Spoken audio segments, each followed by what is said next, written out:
네, 강북의 외로운 섬 도봉구에서 당선된 김대섭입니다. 목소리가 아직 돌아오지가 않아가지고 좀 새소리가 나는 점을 양해 부탁드립니다. 일단 저희가 여의도 연구원에서 개최하는 행사인 만큼 제가 여의도 연구원에 대한 성토부터 시작하도록 하겠습니다. 그 선거 중에 제가 여의도 연구원으로부터 단 하나도 내용을 받지 못했습니다. 그러니까 여의도 연구원이 우리의 싱크탱크다, 예를 들면 선거를 지휘해야 되는 핵심적인 역할이다라고 하는데, 저희가 특히 이제 서울권, 강북권, 전국 여론조사 모든 부분에 있어서 언론기관에서 나오는 여론조사 내지는 전문가들이 이야기하는 평가 말고는 제가 여의도 연구원으로부터 받은 구체적인 자료는 하나도 없었습니다.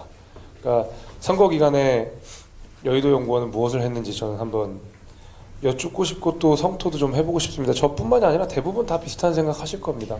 아니, 여의도 연구원이 예를 들면 저희가 90석이 나오든 100석이 나오든 150석이 나오든 뭔가를 알아야 캠페인을 하는데, 아무것도 주지 않은 상태에서 언론에서는 서울은 분위기 좋다, 경기도는 안 좋다, 전반적으로 분위기 안 좋다, 그걸 가지고 어떻게 미시적인 전략들을 짜겠습니까? 그래서 여의도 연구원에서 개최하는 만큼 제가 공개적으로 여의도 연구원에 모르겠습니다. 여러 가지 그 안에 내부적인 상황이 있었겠지만은 저는 책임 방기였다고 생각합니다.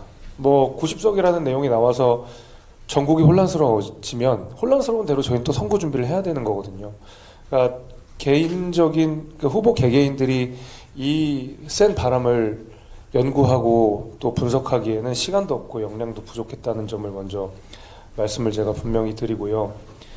두 번째는 저는 당선자로서 이 자리에 섰지만 낙선자분들 목소리 좀 많이 들어주셨으면 좋겠습니다. 왜냐하면 저는 당선자 총회도 가보고 낙선자 3040 모임, 이제 천목회라고 불리는 데도 가보고 또 다른 낙선자분들이랑도 이야기를 많이 하고, 실제로 저 개인은 당선자로서의 위치보다는 낙선자들의 마음과 낙선자들의 생각과 훨씬 더 싱크로율이 높습니다. 거의 비슷한 공감대를 가지고 있기 때문에 당선자들이 나와서 저희는 어떻게 해서 당선됐습니다라는 이야기를, 그리고 앞으로 우리 당이 이렇게 했으면 좋겠습니다라는 이야기를 라기보다는 오히려 낙선자들이 우리가 이래서 졌습니다라는 이야기를 냉정하게 받아들일 준비가 당에서는 돼야 된다고 생각합니다. 그래서 이 구성에 있어서도 지금 김종혁 사무부총장께서 나오 계시긴 하지만은 서울에서 낙선한 분들, 이분들의 목소리를 우리 당이 들을 용기가 좀 있어야 된다고 생각하고요. 처음에 여기 제가 이 제안을 받았을 때에 무슨 이야기를 해야 되는지 사실은 분명히 있었습니다. 항상 언론에서도 나오고 전문가들도 이야기하는 당정관계 문제, 민생을 잘 못 챙겼다, 캠페인이 잘못됐다. 근데 그 얘기가 하루 이틀 된 얘기는 아니었다고 생각하거든요. 선거 한 6개월 전 제가 방송을 나갔을 때 한 1년 전에 했었던 아이템이랑 거의 다르지 않습니다.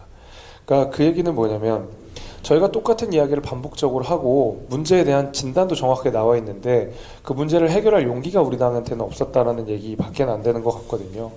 저는 그래서 문제를 좀 직시해야 된다고 생각합니다. 우리는 문제를 다 알고 있습니다. 여기 계신 분들은 어떻게 당이 나가야 되는지도 잘 알고 계실 거라고 생각합니다. 그러나 그것을 어떻게 실천하고 어떻게 관철시켜야 될지에 대한 용기가 없는 것뿐이라고 생각합니다. 그래서 앞서서 다 똑같은, 저랑 거의 같은 생각을 다 말씀을 해주셨기 때문에 그거를 반복하진 않을 것 같고요. 다만 한 가지 조금 우려스러운 것은, 저희가 저도 21대 국회 선거에서 낙선하고 22대 국회 선거에서 당선이 됐는데, 그때 낙선했을 때와 지금 당선자로서 바라보는 것의 가장 큰 차이는, 처음에 저희가 21대 국회 괴멸적 패배를 당했던 백성남짓의 패배를 당했을 때에는 정말로 당이 무너지는 것처럼 저희가 다 말하자면 대성통곡을 했던 기억이 있거든요. 야, 이거 진짜 큰일 났다, 우리 보수가 끝날 것 같다. 근데 이번에는 사실 저번과 거의 다르지 않은 결과물을 받았음에도 불구하고 되게 안일하다는 느낌이 저는 좀 개인적으로는 듭니다.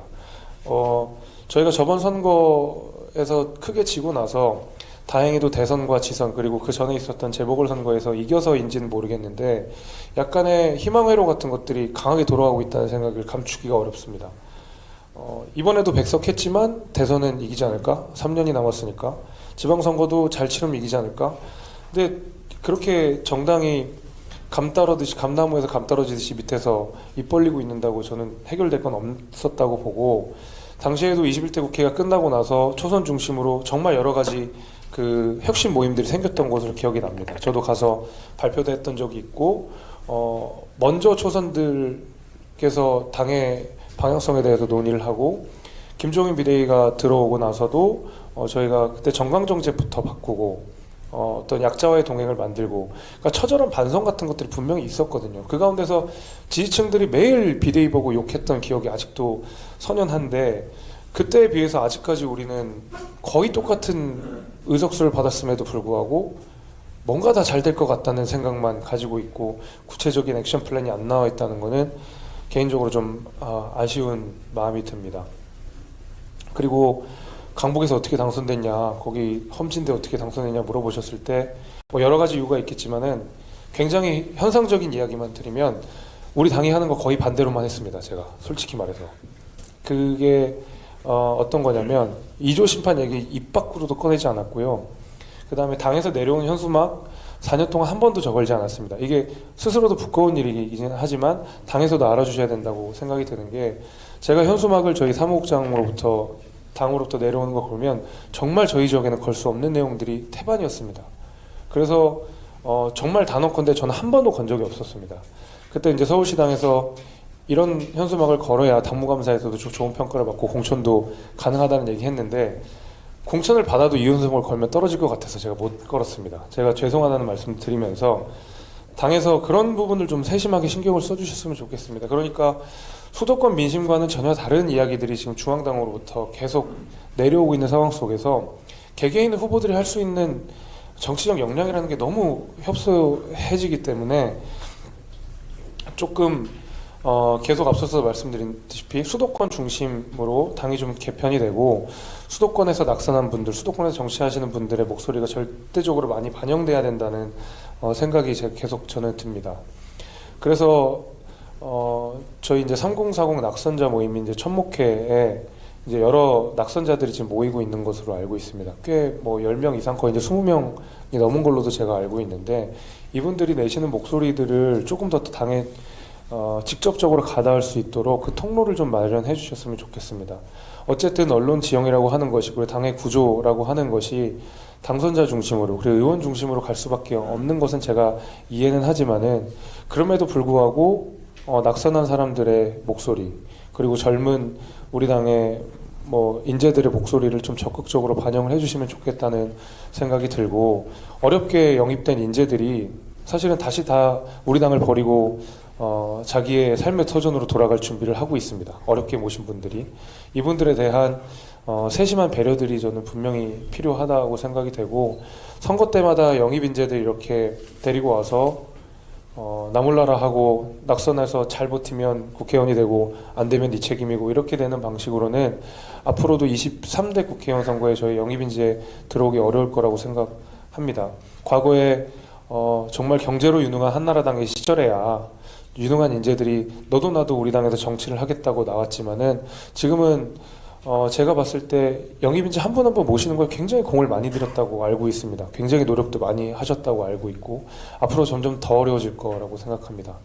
그래서 있는 자원이라도 우리가 잘 챙기고 이분들에 대한 세심한 배려, 그리고 이분들이 언로가 막히지 않도록 당에서도 적극적인 배려를 해주셨으면 좋겠다는 생각이 들고요. 마지막으로 여기 이제 조정은 의원 계시지만은 총선 백서 TF가 이제 만들어집니다. 그리고 총선 백서에는 저는 성역이 없어야 된다고 생각합니다. 성역이 있는 백서는 결국에는 열과 성을 다해서 저희가 그냥 예쁜 뭐 보고서 하나 만드는 것밖에 안 되는 거거든요. 그래서 굉장히 불편하고 때로는 듣기 싫고, 이것이 말하자면 뭐 금기를 깨는 일이라 하더라도 저는 백서 TF에서만큼은 하나의 성역이 없이 우리 당의 민낯을 다 드러내고 거기에 대한 처절한 반성과 복귀가 이루어져야 된다고 생각하고, 이번 총선 백서, 그 다음에 앞으로 들어설 비대위가 다음에 있을 대선 승리에 미랄이 되었으면 하는 바람이 있고, 저 역시도 그 가운데서 많은 역할들을 하겠습니다. 감사합니다.